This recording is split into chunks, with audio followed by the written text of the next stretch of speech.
Hello and अस्सलाम वालेकुम and welcome back to a new video. और आप देख रहे हैं कंप्यूटर साइंस सीरीज़ और ये है उस सीरीज़ की तीसरी वीडियो।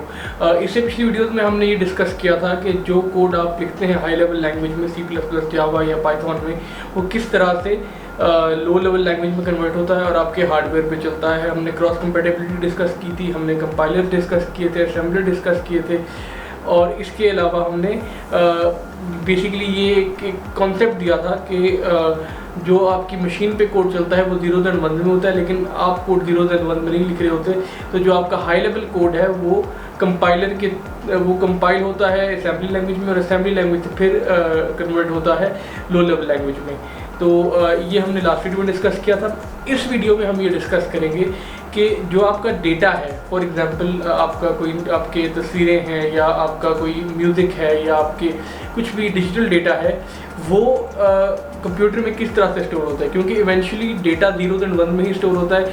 तो जो आपके ये इमेजेस हैं या जितने भी आपके डिजिटल डेटा है, ये 0 और 1 में किस तरह से कन्वर्ट होता है, वो हम आज इस वीडियो में डिस्कस करेंगे। समझने की बात ये है कि जितना भी आपका डेटा है वो इवेंचुअली नंबर्स में कन्वर्ट होता है, यानी कि 1 2 3 4 5 6 7 8 9 10।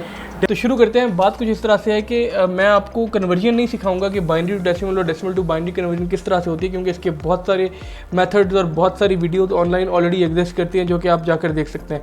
लेकिन इस सीरीज़ में हम बेसिकली सिर्फ कॉन्सेप्ट्स डिस्कस कर रहे हैं कि चीज़ों के कॉन्सेप्ट्स किस तरह से हैं, नंबर्स किस तरह से बाइनरी में कन्वर्ट होते हैं, किस तरह से स्टोर होते हैं। मतलब आपके लिए ये जानना ज़रूरी है कि जितने भी नंबर्स हैं वो इवेंचुअली बाइनरी में कन्वर्ट होकर स्टोर होते हैं, और जितने भी आपके अल्फ़ाबेट्स हैं वो भी नंबर्स के थ्रू बाइनरी में कन्वर्ट होकर स्टोर होते हैं। मैं आपको एक छोटी सी एग्जांपल देता हूँ। जैसे मैं एक तरफ बाइनरी लिखता हूँ और एक तरफ मैं डेसिमल लिख देता हूँ। बाइनरी का 0 और डेसिमल का 0 बराबर है, बाइनरी का 1 और डेसिमल के 1 में कोई फ़र्क नहीं है। लेकिन प्रॉब्लम यहाँ पर आती है जब आप 2 पे जाते हैं। अब 2 पे जब आप जाएंगे तो आपके पास बाइनरी की काउंटिंग ख़त्म हो गई है, 0 और 1। तो आप क्या करेंगे, आप 1 कैरी करेंगे यहाँ पे और इसको रीसेट कर देंगे, जैसे आप अपनी डेसिमल काउंटिंग के अंदर करते हैं कि 1 2 3 4 5 6 7 8 9। जब आप 9 से आगे जाते हैं तो आप 9 को 0 बना देते हैं और 1 साथ कैरी कर देते हैं, तो 1 0 10 बन जाता है वो। इसी तरह से हमने यहाँ पे 1 और जो या इसकी जगह पर ये वाला 1 था उसको हम रीसेट कर देते हैं, तो 1 0। इसके बाद हम 3 पे आते हैं। 3 के केस में हमारे पास अभी भी हम रिप्रेजेंट कर सकते हैं 3 को, तो हम इसको 1 1 कह देते हैं। अब प्रॉब्लम आएगी 4 की दफ़ा। जब आप 4 पे आते हैं तो 4 पे जब आप आते हैं तो 4 में आपको 1 एक और कैरी करना पड़ेगा। आप यहाँ पे 1 कैरी करेंगे एक और 0 0 कर देंगे, एंड सो ऑन। इस तरह से आपके चीज़ें चलती जाए, इस तरह से आपकी ये सीरीज़ चलती जाएगी। जब आप 5 पर आएंगे तो आप इसको कहेंगे 1 0 1। ऐसे बहुत सारे तरीके हैं जो फॉर्मल मेथड्स हैं बाइनरी को डेसिमल में कन्वर्ट करने के। ये एक इनफॉर्मल सा तरीके मैंने आपकी अंडरस्टैंडिंग के लिए आपको बता दिया है। अब हम बात करते हैं कैरेक्टर्स की, ABCD की, कि ABCD किस तरह से बाइनरी में कन्वर्ट होती है। ये मेरे सामने एक टेबल खुला हुआ है और इसको हम बोलते हैं ASCII टेबल डिस्क्रिप्शन बेसिकली। तो ASCII टेबल में होता यह है कि आपके जितने भी कीबोर्ड की कीज़ हैं उन सब के अगेंस्ट एक नंबर एलोकेटेड होता है। जैसे फॉर एग्जांपल आपका अगर आप कैपिटल A को लेंगे, फॉर एग्जांपल कैपिटल A को आप 65 से डिनोट, 65 नंबर ASCII है उसकी, B की ASCII 66 है, C की 67 है, एंड सो ऑन। इसी तरह स्मॉल a की जो की ASCII है वो 97 है, स्मॉल b की जो की ASCII है वो 98 है। तो जितने भी आपके अल्फ़ाबेट्स हैं वो इवेंचुअली की ASCII के नंबर्स में कन्वर्ट होते हैं, और ये नंबर्स फिर बाइनरी में कन्वर्ट होकर आपकी मशीन के ऊपर जाकर स्टोर होते हैं। हर की के अगेंस्ट यहाँ पर एक की ASCII मौजूद होती है। स्पेस के अगेंस्ट जितनी भी आपकी कीबोर्ड पे कीज़ हैं ऑलमोस्ट उन सब के अगेंस्ट आपकी की ASCII मौजूद होती है। अब हम बात करते हैं इमेजेस की, कि आपकी इमेजेस जो हैं वो किस तरह से बाइनरी में कन्वर्ट होती हैं। अब आपकी जो इमेज होती है बेसिकली छोटे छोटे डॉट्स से लेकर बनती हैं, और डॉट्स जो हैं वो उनको हम पिक्सेल्स बोलते हैं।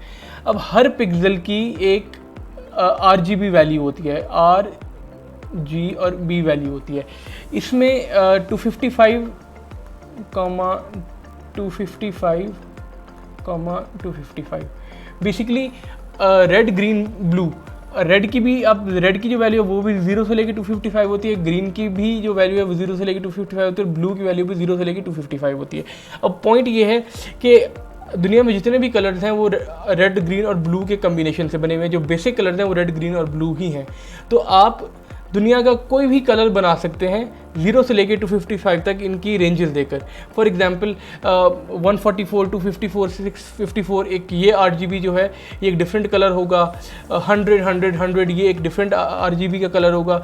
तो ये जो आपकी इमेजेस होती हैं ये इन सारी पिक्सल्स की ये RGB वैल्यूज़ अपने पास स्टोर करती हैं और आपको इवेंचुअली एक इमेज ड्रॉ करके दिखाती हैं, हर पिक्सल के एक डिफरेंट कलर के साथ। इस वीडियो में मैंने ये कॉन्सेप्ट देने की कोशिश की है कि आपका जितना भी डेटा है जो कंप्यूटर पे आप देख सकते हैं, जो कंप्यूटर पे स्टोर हो सकता है, वो सारा का सारा डेटा इवेंचुअली बाइनरी के अंदर ही कन्वर्ट होता है। चाहे वो आपके नंबर्स हैं, चाहे वो आपके अल्फ़ाबेट्स हैं, चाहे वो आपके इमेजेस हैं, कुछ भी, एनीथिंग यू नेम इट। और अगर वो चीज़ कंप्यूटर पे स्टोर हो रही है तो वो 0s एंड 1s में ही स्टोर होगी, इसके अलावा और कोई तरीका नहीं है। अब ये सारी चीज़ें आपको प्रोग्रामिंग के लिए क्यों ज़रूरी हैं? प्रोग्रामिंग के लिए ये आपको जैसे मैंने आपको कियास की टेबल्स की इंफॉर्मेशन दी। कियास की टेबल्स प्रोग्रामिंग के लिए बहुत ज़्यादा ज़रूरी होते हैं। आपकी की प्रेसेस को डिटेक्ट करने के लिए कि यूज़र ने कौन सी की प्रेस की है। बाज़ औक़ात आपको वो चेक करना होता है कि यूज़र ने कौन सी की प्रेस की है, तो आप उसको कियास की से कंपेयर करते हैं कि जो की प्रेस की गई है उसकी कियास की क्या थी। So this is the entire crust के जो आपका डेटा है वो बाइनरी में किस तरह से कन्वर्ट होता है। अगली वीडियो में हम कंप्यूटर के की कंपोनेंट्स की बात करेंगे, जैसे रैम, हार्ड ड्राइव, आपका प्रोसेसर, आपका ग्राफिक कार्ड, जितने भी कंप्यूटर के एसेंशियल कंपोनेंट्स हैं हम उन कंपोनेंट्स के बारे में बात करेंगे। और मैं आपको ये समझाने की कोशिश करूँगा कि ये सारी चीज़ें प्रोग्रामिंग के अंदर किस तरह से काउंट करती हैं। अगर आपको ये वीडियो पसंद आई है तो मेरे चैनल को सब्सक्राइब करें और इस वीडियो को लाइक करें। मिलते हैं किसी अगली वीडियो में, तब तक के लिए अल्लाह हाफिज़।